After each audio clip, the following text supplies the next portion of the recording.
So I want to talk to you about my brand new book that's coming out April 15th. But I notice I have like this twinge of reluctance.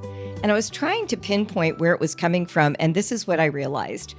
This is my fourth book I've told you about. And so there's a bit of a difference between announcing my very first book and the fourth one. It's sort of like the difference between saying, hey, I'm pregnant for the first time, and everyone throws you a shower and buys you gifts. And by the fourth kid, you're like, I'm pregnant. It's my fourth baby. And everyone's like, good for you. But here's the funny thing about this particular book. It really is the culmination of everything I've worked on for 25 years in Brave Writer.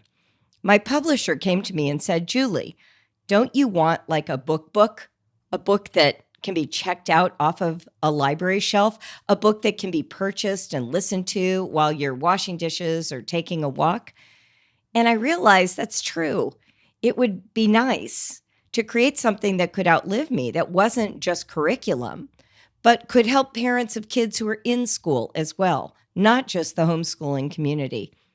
And then I wondered, well, what would be the angle I should take for that project? And I suddenly knew. If I think about the number one complaint of kids around writing, it's this. They say, I hate writing. And that's when I knew I had it. This book is called Help, My Kid Hates Writing. And my goal is to transform both the experience of your young writer and your experience coaching them in writing. I know you're going to like it because I tried to make it interesting to read. I have humor, examples, and a lot of information that you won't get from our Brave Writer curriculum. There's a whole chapter on AI. There is a lot of attention paid to healing the damage that writing instruction in its traditional format cause to adults and kids. So thanks for pre-ordering, especially in hardback, which helps the book make bestseller lists. Wouldn't that be cool to have a book written by someone in the home education space actually show up on one of those bestseller lists? I'd be amazed if that ever occurred, but I'd love it to happen. So thank you. You can order this book anywhere books are sold, but we will include a link in the show notes to my brand new author website.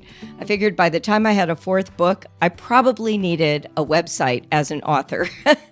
So you can take a look at that as well.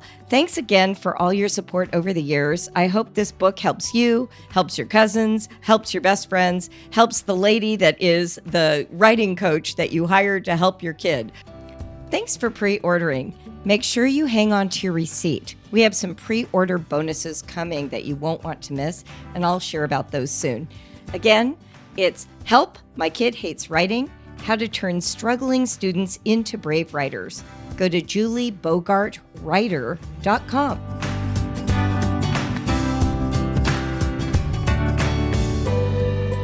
How much do you love a good book list? Like when somebody tells you, hey, I've put together this list of books about fill in the blank topic. Don't your ears kind of perk up? Don't you hope that they've put it in a list that you can take with you to the library? Today, we have Amber O'Neal Johnston, author of A Place to Belong, on the podcast. Her brand new book, Soul School, is precisely that. This is a book designed to give you a list of really high-quality literature that amplifies the Black experience and history in American culture. One of the reasons I found this book so riveting is that many of my favorite books are included in her list of 100. Not only that, she gives amazing discussion questions. She gives you books that are related to the one that you just read, and a slew of other insights that support this literature that you will be sharing with your kids. If you're interested in fostering a rich literary feast with your family, you can't do better than getting this book, Soul School, which is out right now. Let's get right into it. Melissa and I were bursting at the seams, as you will see once we start this conversation.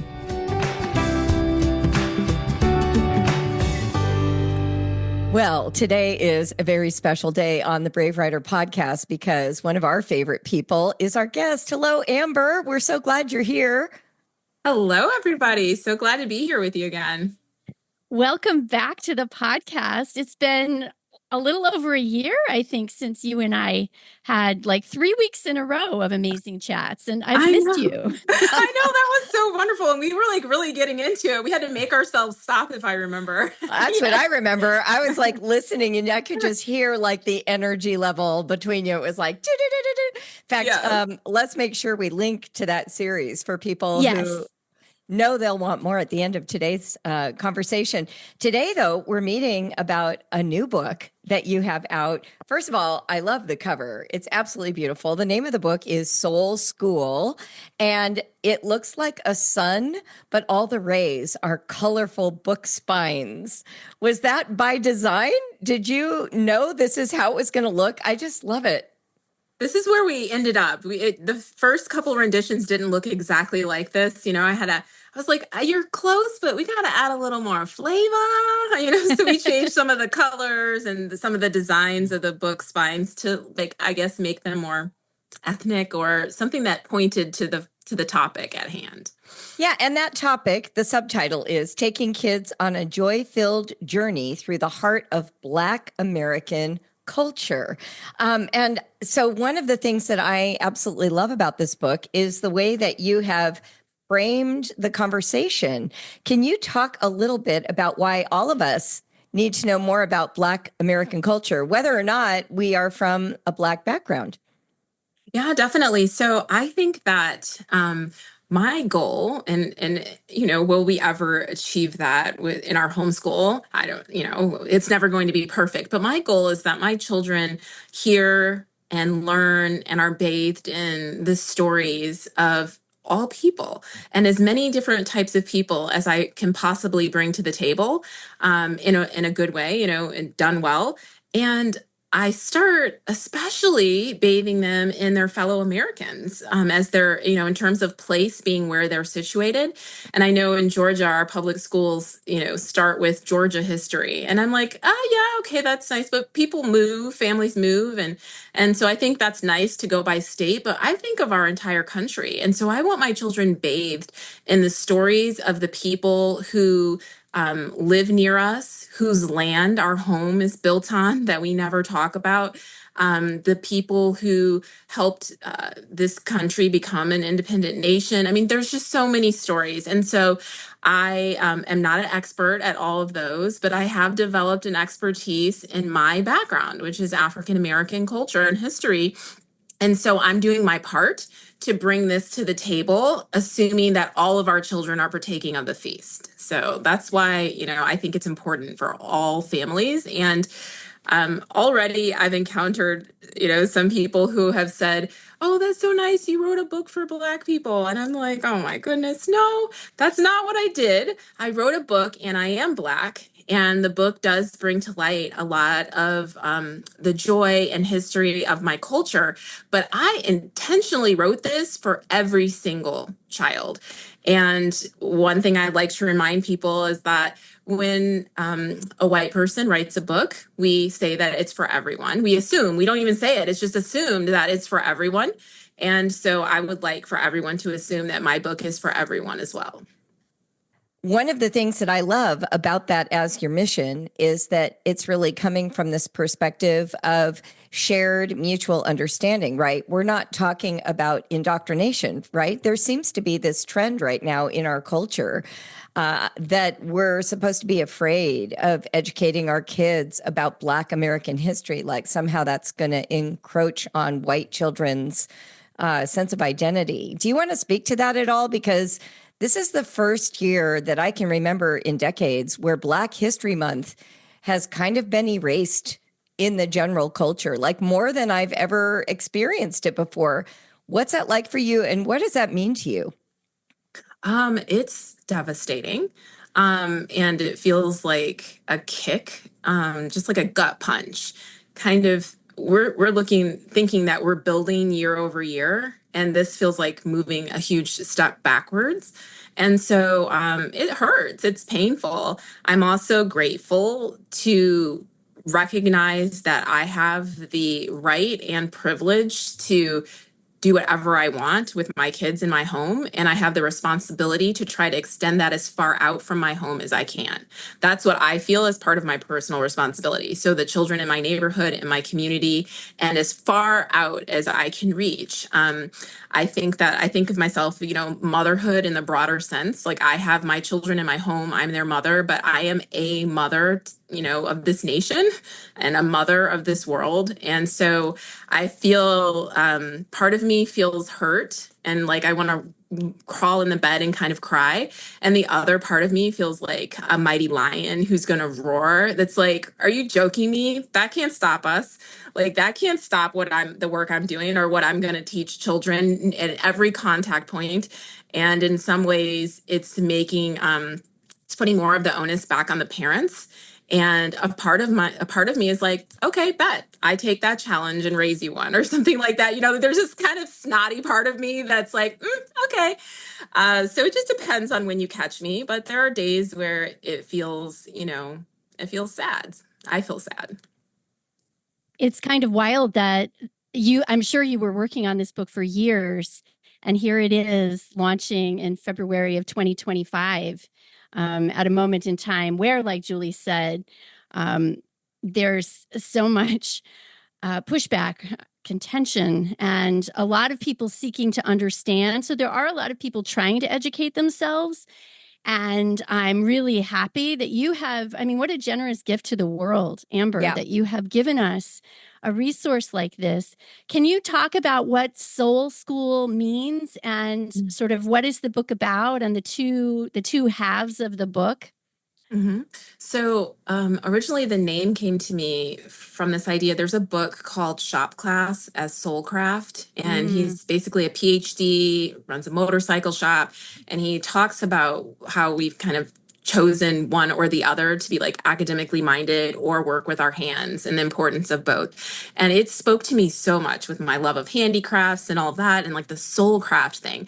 And I thought about it. I said, well, that's kind of how I feel often about books as well. Like, they touch, how can I say this? A lot of times online or in homeschooling world, there are certain books that have been really instrumental in my children's understanding that they've loved, that have been very special to our family. And sometimes when I've talked about them, people are like, I don't know about that. Might be a little twaddle-ish, And I'm like, really? Because it touched my children's soul. So it was a life-giving book in my home.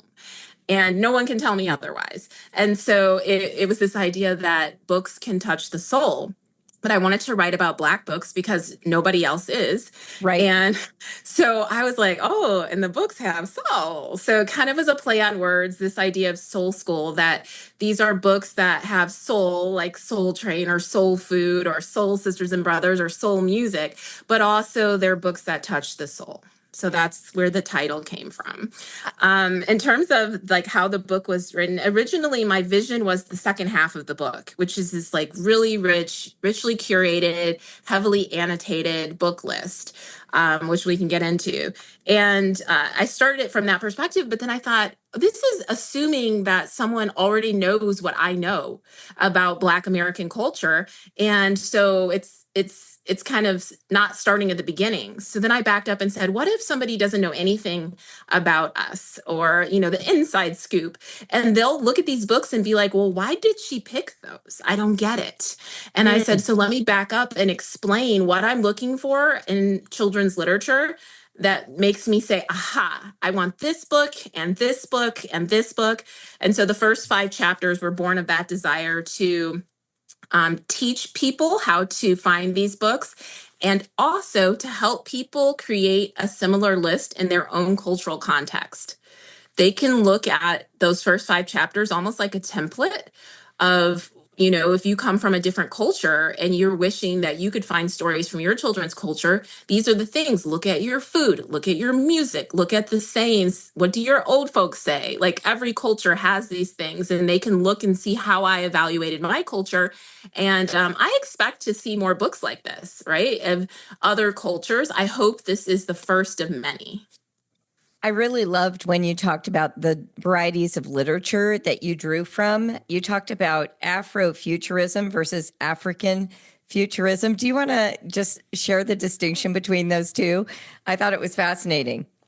Yeah. So and a lot of times people say, "Oh, well, that's just semantics. It doesn't matter." But as someone I know, you guys both love words. Love It matters words. a lot. Yeah. So in terms of Afrofuturism, it's very similar to Afrofuturism, which has a cultural lens that reimagines and reinterprets and reclaims the past and present for a more empowering future. So that alone is great. I love those types of books, but African futurism, it goes further and roots it in African culture and history and mythology as a point of view.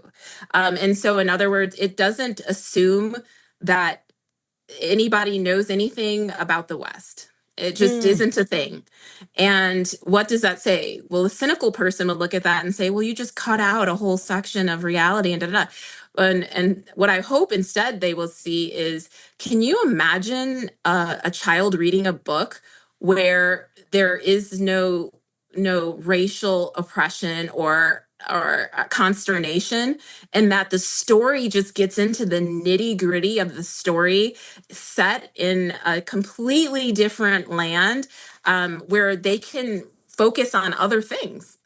Like they can have other conflicts. So you'll see conflicts between socioeconomics. You'll see conflicts between those who have powers and those who don't have powers, those who were born of this type of parent and those have this geographic, so you still see the enmity that occurs between people, but none of it is racial. And to me, that's a gift. It's a gift to my children to get a break. And I hope it's a gift to other kids to see things differently. And so one quick way to describe it, it's like, for people that have seen Black Panther, it's like a whole book of like Wakanda forever. You know what I That's mean? exactly Like, what I was just going to say. To me, it Yeah. sounds exactly like Black Panther. And Yeah. honestly, that was a new concept to me. And it was one of my friends who is a professor who's Black American. And he was describing sort of the unique way it is as a Black child growing up in school to only ever have your background described as being freed from slavery, that origin story starts to like work its way into your body. And I remember being in his class, and I wrote about this in Raising Critical Thinkers, where he told the story, the origin story of the United States, the way that I've always heard it. And I was like, yeah, of course. We came over on the Nina, the Pinta, the Santa Maria. Of course, we came to do great things, religious freedom. And then all of this sudden, he pivoted and said, but in second grade, I knew those weren't my ancestors. My ancestors came over on the Amistad, and he listed like these slave ships. And then he talked about how the way that we describe that experience over and over sort of reinforces in the imaginations of white kids, let alone Black kids, that this is the right story of who they are, right? Like that this describes it accurately, like Yes. there's some level of like, well, if that's how it was, it must have been that way because it should be. And so this Afrofuturism or African futurism to me was like this complete revelation of how powerful it is to imagine detangling that from relationship to white dominating peoples. I hope I said that right. Yeah, it's amazing, to be honest. I read so many of these books. I'm reading them for my children, but the ones that were pulled out and put in Soul School were the ones that, as I was reading, I was touched and I grew, or honestly, I healed. Right, a Oh, little bit, when I was reading these, and I'm thinking to myself, boy, young Amber sure would have loved these stories. And I can't ever turn back time, but I can make up for lost time. And what I can do is make sure that there isn't another generation of children saying, what if, what could have been had I had these stories? And yeah. so, and I think that some of the harder parts for me have been, these are not the stories that are typically shared in my community. And I don't mean my Black community, but honestly, a lot of times there too, but my wider homeschooling community. Yes. These aren't the stories that are heralded as being respectable and held up as the best of the best. If you want your child to succeed in life, these books aren't, not all of them, but most of these books are not making it onto anybody's like top homeschooling books of the year list. And so there also was a certain amount of healthy activism that had to boil up inside of me to be willing to put my name out there and say, you know what? If I'm the only one standing in the middle of the field by myself, I'm going to put my stamp of approval on these because somebody needs to do it. And so that I think the Afrofuturism is just one of the many examples of categories, but rather it's folk tales or fantasy books. Yeah, all of the things. I tried to go, really wide because that's how we read in our home. And, there's a sprinkling. Of course, I mourn all the books that didn't make it into Soul School. And every day I'm like, oh, Gabby, I can't believe this book is not in here. But, that was going to be one of Melissa's questions. What's a book you wish? I'm totally curious about what didn't make it in that you wanted in. I want to hear about that. I think I'll give you a chance to answer it as I'm just sitting with what I love about the whole book list as this comprehensive collection of wonderful books is that it really invites us, and especially white homeschooling moms, right? It invites us to examine assumptions that we've made as we pluck books off the library shelves for our children's entire childhoods. And a lot of it is we're drawing on things we loved as kids. And to sit with the book list and to say, oh, look at how many amazing books that I missed. Why did I miss those? Like, I think you're offering a great opportunity for families to really contemplate who did the curating and how did it get curated for the books that have informed us for our whole lives. And here you're offering some books that might have missed a lot of us. Okay, so I want to hear about what didn't make the cut. What are your favorites on the list? So I think that there are so many things that didn't make the cut for different reasons. And I offer a bit of an apology in the acknowledgments. And I said to the many Black creators who are producing incredible books that haven't been included here, please know that I'm still mourning the books that I missed or had to cut, even though it felt impossible to do so. Some of the books I didn't know about, right? Because I'm finite and there's just one of me. Over half of my books so to write a book, you have to kind of, as you both know, you have to feel really good about your ability to bring it to light. So I'm like, yeah, I can write this book. I can do this in my sleep. I got hundreds of books. But then when I started getting into it, I was like, what have I done? Because half the books I originally thought about are out of print. Oh, yeah, we run into that all the time. Yes. Yep. I'm like, what do you mean it's out of print? It's on my shelf. So I don't realize it. And, there's no great business idea for someone if they want to do this. There's no out of print database in this world, right? So you kind of just search for the book. And if you can't find it anymore, it's it must be out of print. So it's a very painstaking process to eliminate or add in. So a lot of books that we love in our family, I mean, some of the ones that move us so much are out of print. And then, there were a ton of books that were being released as I was writing Soul School. And I mean, I did the total annoying thing, wait, one more. I had already turned in the manuscript. Wait, swap this out. Wait. And they were like, stop. Okay, enough is enough. I'm like, okay, no more. So, there's a beautiful picture book that's on my Instagram feed right now for February, a picture book about James Baldwin. Seriously? How could that not be in here? I mean, what is this even worth? So there are so many instances of that. Renee Watson has released multiple books. She's incredible. Yes. So, I am well aware this is just a point in time. Yeah. And that's the way that I made myself feel better about that. The books about books, which is what this is, a book about books that I have loved and dog-eared and marked up and stained with tea over the years, were also a point in time. Yes. And so, whether that was Honey for a Child's Heart or the Read Aloud. Jim Trelease, right? Yeah. Yes, all these books, they also were a point in time, and I have treasured them and beat them to death for many years. And so I recognize that this is that, and I'm still in this work. So even now, like I said, on my social media, on my website, I'm still adding to this in some ways, adding to the conversation. But I will say that that James Baldwin book, I might have dropped a tear for as an example of something that's missing here. And honestly, that's the good news about you. You can always write volume 2 if enough people will just buy this Right. book. Exactly. I think a volume 2 would be amazing. I think a lot of people who don't know the ins and out of the publishing industry might not be aware to what degree page count determines whether you can add that one more book, because it's usually books are printed in, signatures of like 16 pages, and that one more book might mean a whole nother signature, 16 more pages, and that bumps it to be prohibitive pricing.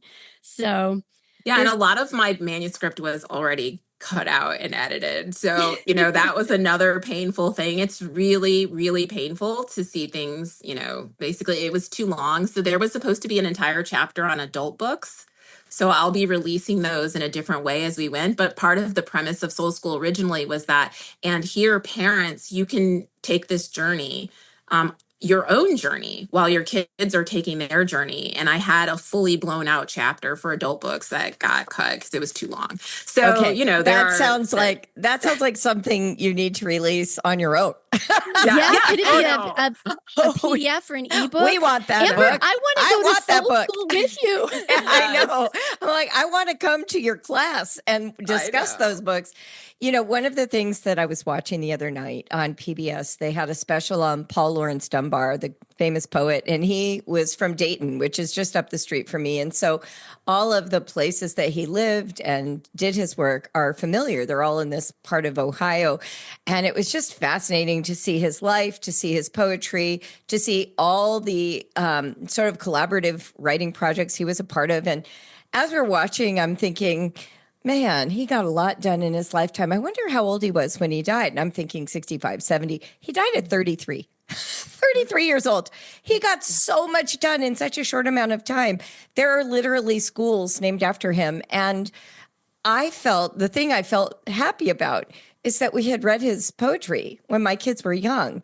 And I thought to myself, am I doing a good enough job of reminding people of all the varieties of poets that we should read?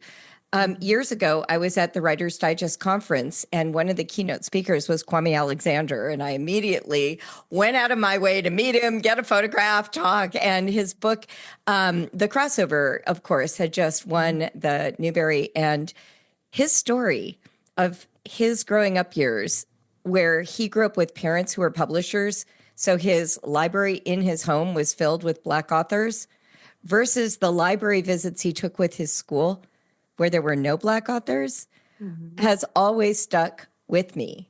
That it really is dependent on parents to create this variety for us.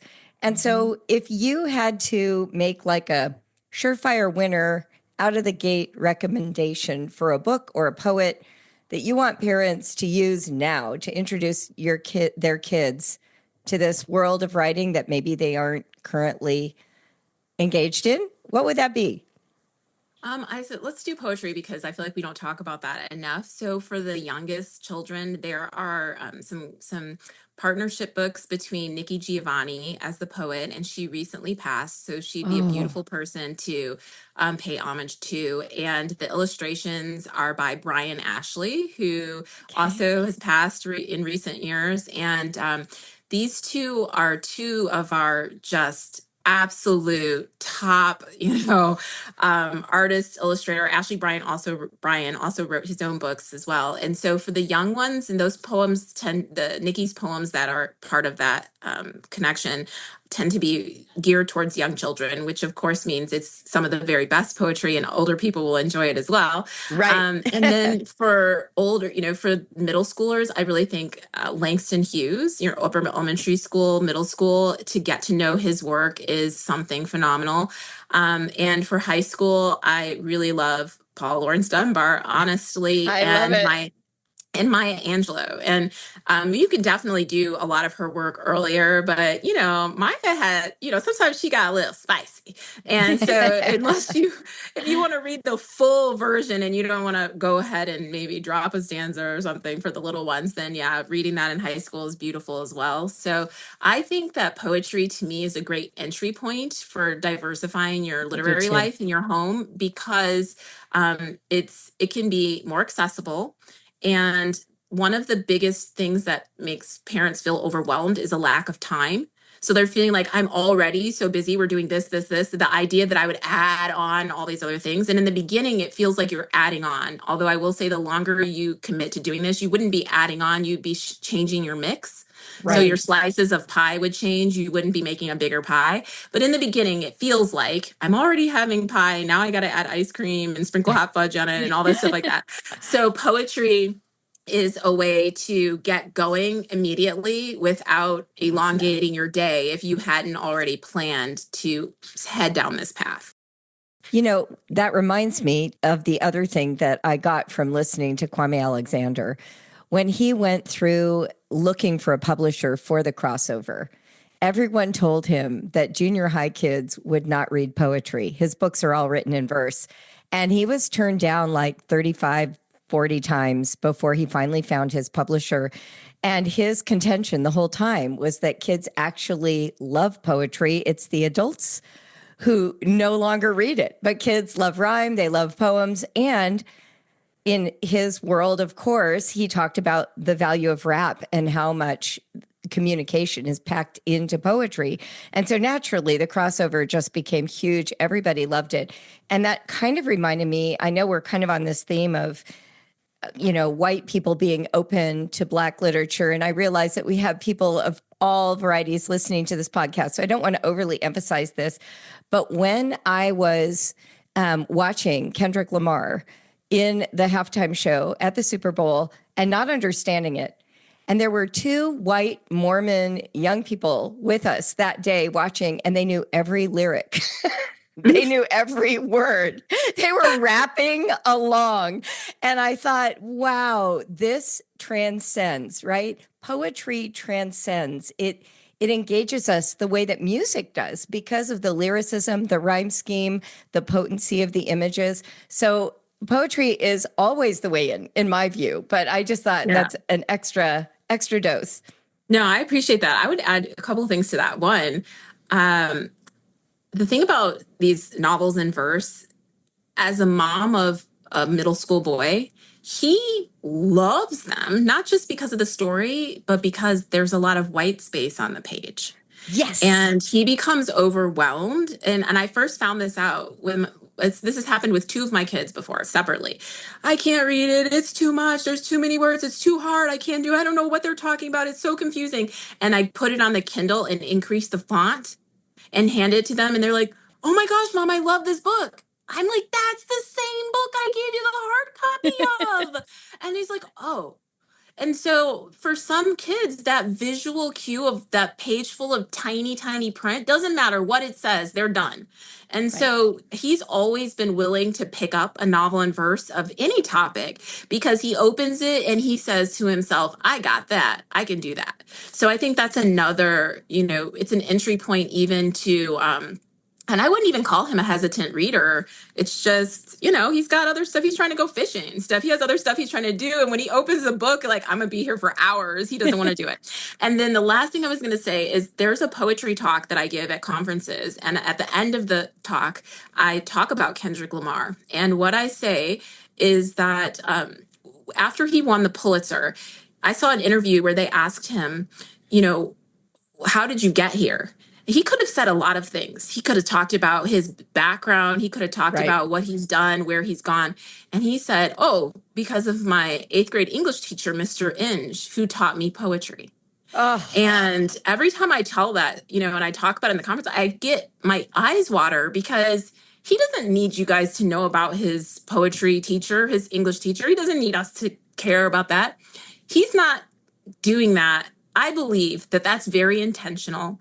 It's a message that he's choosing to send to all the little Black boys out there who are like, I want to be like you when I grow up.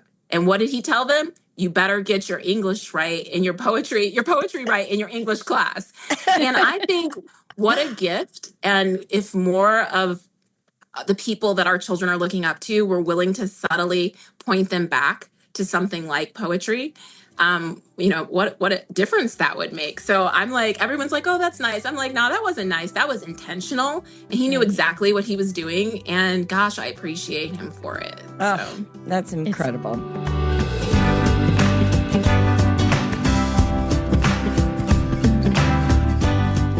Happy 25 years to Brave Writer. Did you know that in January of 2000, I launched my company with a writing class? That's right, I think we may be the very first online homeschool class ever in the homeschool business space. When we launched this writing class, we had to use an email list. I didn't even have a website yet. Here we are 25 years later, and what we've learned over those years is that the best writing instruction has a few key properties. First, it is limited to one goal over a short burst of time. In other words, we aren't just endlessly working on a project. We have 3 weeks, 4 weeks, 5 weeks where we dedicate ourselves to one format or one concept in writing. Secondly, it's great if you've got a group of families, a group of students working together so that we can read each other's writing and learn from one another. Third, all the feedback from the instructor is public in that group. That means each student can learn from what another student is getting out of the class. The teacher feedback is widespread and it normalizes comments from a reader. And finally, our classes are not interested in making sure that your kids are prepared for year-end testing or grades. Instead, our goal is to give your child the confidence and the competence to actually care about writing so that when they do year-end testing, they don't feel nervous about hitting a standard. They feel confident about expressing themselves. We've discovered, because we've been at it for so long, that our students leave our program feeling ready to be writers rather than ready to rely on tools like AI and ChatGPT. If you think teaching writing is a challenge, sign up for one of our classes with your kids. We seek to educate you, not just your child, so that the two of you can become an editing and writing team. I would love you to learn more. Go to bravewriter.com/online-classes or visit the link in our show notes. Funny, Julie and I, in a recent episode, were talking about cultivating long-form reading habits in an age when we're also beset with words on screens all the time. And your point about put it on the Kindle and enlarging the font size was something that came up that we have experienced because you get fatigue, you get eye strain. I think you're so right about the white space and the openness of a verse novel. I just finished writing the Dart for a book by Sharon Creech called Love That Dog. And in the book, it's a verse novel. It's poems written by a young boy whose class has been reading the work of Walter Dean Myers, a Black American poet. Yes. And the kid goes from being very resistant to the whole idea of poetry. I don't understand any of this and that's how he's feeling like when he's reading some of the classics, right? Like the Red Wheelbarrow and stuff. It's just completely closed off to him at first for understanding. And it's a Walter Dean Myers poem that opens it up. And then he starts writing in an imitative style and it transforms him in so many ways. So I totally agree with you about the role that poetry can serve. I love that story. I didn't know that about Kendrick Lamar and his teacher. It's great. You can, I'm sure, find it, that interview online somewhere. When you talk about novels and verse, you asked me earlier, what are some of my favorite books? So for listeners to understand, they have to understand the format of the book list. So there are core books, and there are over 100 of them. And I give the author, an illustrator, if there's an illustrator, a quote from the book so you can get a sense of the language, what the book is about. And then I talk about why I chose this book, which is the most important part, I think, of all this book list, because you can Google a book list online. I see all these book lists. And then sometimes I'll read the book with my kid and I'm like, I don't get it. Why? Like, help me, like teach me. I'm not saying that this book is pointless, but I'm wondering, what point did you see when you recommended it? And we never really get to talk to the recommenders. So here you can just find out why I chose this book, because when you hear why, that may really open your mind as to why it's important. And then there are thought starters, which are like really poignant discussion questions, and they are not comprehension questions. So this is not something to quiz your kids on. These are questions that give them the opportunity to share their hearts and thoughts based on what they read. Most of them do not have, there's no right answer. And then digging deeper, which are like hands-on project ideas, ways, if your kid is like, I love this book, here, just nerd out, go down these rabbit trails and expand this into, and for the homeschoolers will love, you can expand it into more of a lesson. I think that the kids won't see it that way because the stuff is so fun. But finally, each book has a section called second helpings. And so that's kind of like a soul food dinner, right? No one's just getting one plate. You're always going to go back for seconds. And so those second helpings are books that somehow are related to the core book. Same author, same illustrator, same time period, similar protagonists, similar problems, written in the same style, so on and so forth. So one of the second helpings is called One Big Open Sky by Lisa Klein Ransom, who shows up in Soul School quite a bit. And it's a novel written in verse. But it's talking about Black like exodusters. So you think of, like, I've always wanted to have something that's like, okay, you got Laura and Little House on the Prairie. And then we have Prairie Lotus, so we brought in like a Asian background influence, fabulous book. And here she's bringing, the story of Black families who migrated west and kind of their experience along the way. And I was like, oh my gosh, this is so good. But you could say, well, then why is it a second helping? Why is it not a core book? And that's just simply space, right? So I make a point in Soul School to talk about, do not think of second helpings as second-rate books. Rather, when I go back for seconds as Soul Food Dinner, I'm going back for the very best, right? I tasted everything the first time, but somebody put their foot in the macaroni and cheese. That's what we say. And so I'm going back for the macaroni and cheese, the second helpings, because it is so good. And so that's how they should see the second helpings in this book. I love that structure. It's really, really well done. Yeah. I'm beaming. I was so in awe of what you accomplished in this book, because I write discussion questions like that for 9 or 10 Dart books a year, and it ain't easy. And you did it for, how many books are in this book? Hundreds. Yeah, so there are 360 total, so 120 core books, and then that means 240 second helpings. The second helpings don't have the questions, but 120 books with the questions. And, I wanted these rich questions, and then also to make the questions so that any child could answer them and they could be relevant. So therefore, I can't be like, what do you think about when you smell the hot comb straightening out some black hair? You know what I mean? Like, they're going to be like, what? So it had to be something that the child could pull out of the story, no matter where they're coming from and no matter who they are. And I think that was, in some ways, the most difficult part, but it also was the richest part for me as the author, because that meant that I had to make sure that every single book in here has a touch point for every child. And so that was kind of my checkpoint for that. If I can't write questions to bring out additional thoughts of this book for that where the questions equally as valuable for a Black child and a non-Black child, then that I'm not picking the right book in that case. So I just want to give an example. So Ghost by Jason Reynolds, the quote that you picked is, you can't run away from who you are, but what you can do is run toward who you want to be. And then that very first thought starter question is, running for his life or running from it is on the cover of the book.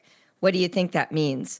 What does running mean for Ghost initially, and how is it different in the end? So that theme is being pulled out. And the child gets to explore, first starting with the cover, reflecting on the whole book, tying it in with that driving quote. You have Jason Reynolds and Jacqueline Woodson in here. Those are two people who we just really love around Brave Writer. Jacqueline Woodson is another poet. And I remember an interview that I got to do with her, and she explained that she felt like poetry gave her access to her innermost life more than prose. There was something about it that gave her the ability to self-describe. And I think that's the other beautiful gift of so many of these books. They have autobiography at the center. And we have discovered in Brave Writer that writing for kids is the most successful when they're investigating their own direct experience. That's where they have the most vocabulary, the most resource. And so many of these books have those kinds of themes. They have multiple models for how that could be done.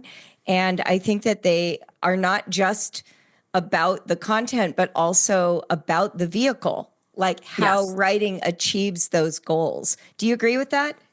Absolutely. And I think it's in chapter 5 where I talk about this idea of writers as literary rock stars. Yes. And so that's like a huge aspect of Soul School for me, which leads to why all of the books were written by Black authors and most of the illustrators are Black. And I know that people could challenge that and say why, especially given that that took over 50% of young people's literature off the table for me once I made that decision, because over half of the books featuring Black characters and about Black people are not written by Black people. So, and I recommend plenty of those books all the time on social media, on my website. I don't have a problem with that at all. I love many of them, but for this project, for this one where I'm really talking about touching the soul, I wanted those literary rock stars who were telling their own stories and those stories of their communities to be brought to light. And also because they are rarely given their flowers. You know what I mean? They're just not heralded in the same way. And so I'm like, hey, I got a whole book just about you, girl. And so, I'll share with you, Jacqueline, on the back, you can see the endorsements. And Jacqueline Woodson is one of the endorsers of Soul School. Amazing. And I started crying the day that endorsement came in. And as you know, I mean, sometimes you aren't sure. You're never really sure if you're going to get it until it comes. And it was past the deadline and all the things. And originally her people and my people, it wasn't happening. And I just went out on a limb and reached out to her personally. And I'm like, how can I share my heart without it being so long that she thinks I'm annoying and bananas? And, she read my personal appeal and said yes. And so I think the lesson there also is that it's good to be part of a team, but when something is your personal passion, sometimes no one else can ever go to bat for you on something with it. They've got to hear your story to fully get it. So I mean, that is a huge feather in your cap because she's just brilliant. And honestly, don't you feel like this book is filling a pretty big gap? Like there's nothing like it anywhere. It's something I would have relied on endlessly as a homeschooling parent. And I'm already thinking about how I can collect these books for my grandkids. That's where my brain is right now. Right. Definitely. I mean, it's filling a gap. And I know that for sure, because if there had been another way out, I would have taken it. If there was someone else that was already doing it, I would have used that. That's what I wanted this. And I quote that in the beginning of Toni Morrison saying that if there's a book that you need to read that hasn't been written, you must write it. And that's kind of how I ended up here. It wasn't like I was just dying because, this was years of my life and many, many, many, many, many, many, many, many hours. And so it was done out of necessity. I'm glad that I did it, but I sure would have been fine if I didn't have to. Well, this is why everyone needs to buy it and buy a copy for your friend. This is like the perfect homeschool gift book. You want to set up your friend for success, they have got you. Yes. This is already done. All you have to do is go to the library, put these books on hold, rotate through them over the whole year. Because I loved how this conversation began. This book is for everyone. And it really matters that all of us stop being nervous I feel like hear from me, white woman to white woman, if you're a white woman listening. One of the most important planks of Brave Writer when I started was really this foundational idea that grew in the 1990s, which was multiculturalism. That's what we called it in the 90s. And it was this notion that we can learn the most about ourselves when we understand other people, not just ourselves. We discover what we have in common and what our differences are, but the differences are usually animated often by common values. And so by reading widely across all different perspectives, you actually ground your children in reality. You give them a sense of what an education is for. It is not just a point where you reinforce what they already know. We want to expand to include perspectives that are not our own. And for our audience who is in the category of non-white, right? Thank you for enriching my life. I am so grateful to you, Amber. I feel like you are the leader that we've needed in the homeschooling movement. Just completely on your merits as an educator. I have grown so much from following you online and listening to you speak. And I'm just deeply grateful that you have chosen this work. I hope everyone benefits from it. Oh, thank you so much. It's meant the world to me to know that, you both have been in my corner, because sometimes the corner is lonely. But it's always been worth it. So I appreciate it. I love what's happening and the change that I know is still coming.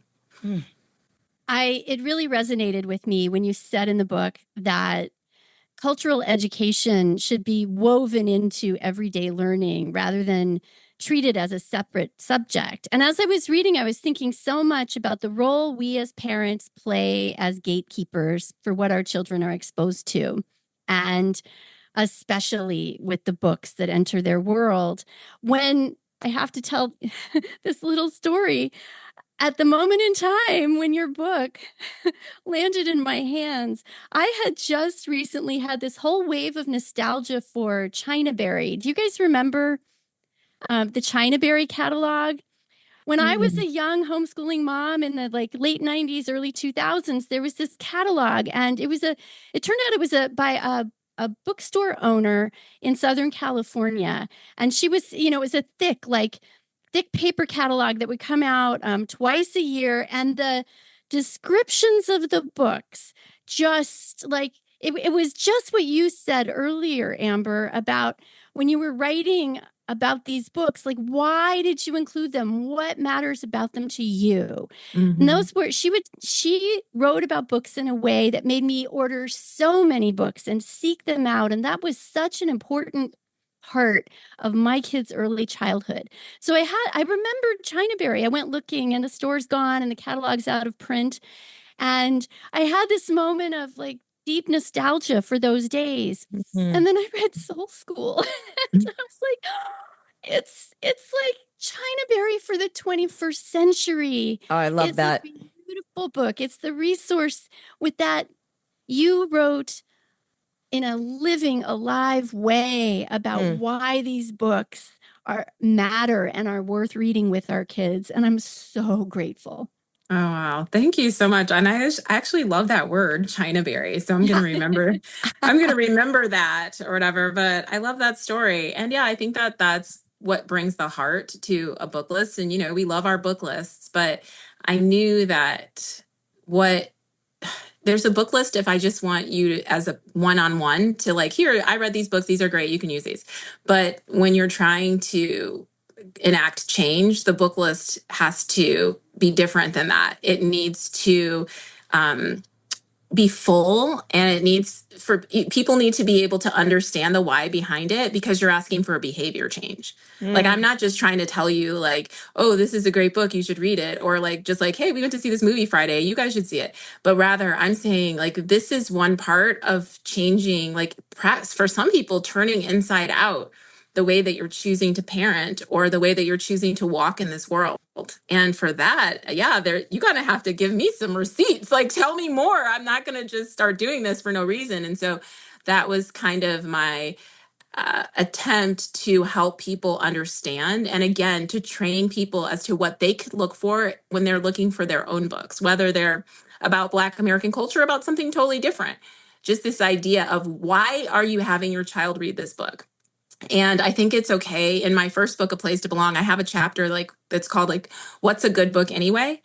And I think that it's important to give each other permission to question that. And just because, I don't care if 800 million people said, oh my gosh, this is the best thing, to me, that means you should consider it, and maybe even you should read it. But if you read it and you're just like, I don't get it, it could be the Emperor's New Clothing. You know what I mean? I want to know why and help enlighten me. So I think that that's something that we could, Julie will appreciate this, critically think about our literature. And that if something that everyone else loves, or whatever, if that's what it feels like, and you didn't love it, I think that rather than saying this is not a good book, it would require, I want to know what you saw in it. Help me see the book through a new lens or a different light. And that was what I was trying to do.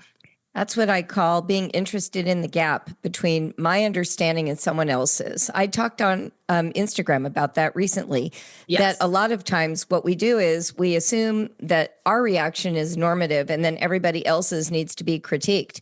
But critical thinking is actually turning that lens around on your own perspective and trying to understand why you see something one way and somebody else sees it a different way. Doesn't mean that you end up in agreement, but you can end up in understanding. And so much of home education, in your view, in my view, in Melissa's view, in Charlotte Mason's view, we just start grabbing our favorite luminaries even. It's about increasing understanding. It's not even always about reading the best book. It's about growing our capacity to include things that are non-native to us for the sake of becoming a much more educated person. If you just double down on what you already know, you're not actually growing. That's not actually education. Education is expanding to include more than you already know in every field. And your book really helps all of us do that. Thank you for coming on and sharing it with us, Amber. Thank you. Thanks for tuning in today. I wanted to take a moment before we close to just talk about the importance of supporting literature, books that you believe in with your dollars, if possible. Amber is one of these rare literary voices that I think does such a service to the homeschooling community. She has a business called Heritage Mom where she writes these history packets. A lot of people are always asking me for sources of history that I find compelling. Amber is one of them. So she's got these packets that you can purchase, but she is also in this beautiful period of book writing. Her book, A Place to Belong and Soul School, I consider essential reading for any homeschooling parent. They will find a way into your heart and into the lessons that you give your children if you spend time in those pages. I remember looking for a resource like Soul School when I was homeschooling my own kids, and had this book existed, it would have been dog-eared, and we would have read so many of those books. So if you're looking to support those luminaries in the homeschool space so that they keep writing and guiding and leading us, I really hope that you will invest in Amber's work. You've been listening to the Brave Writer Podcast. I'm Julie Bogart, and Melissa Wiley is my co-host. This podcast is produced by Nova Media with support from team member Jeanette Hall. Thank you for listening and for leaving either a starred or written review on the podcast app of your choice. Anytime you do that, you bring a lot of joy to the team and you support our work. So thanks in advance.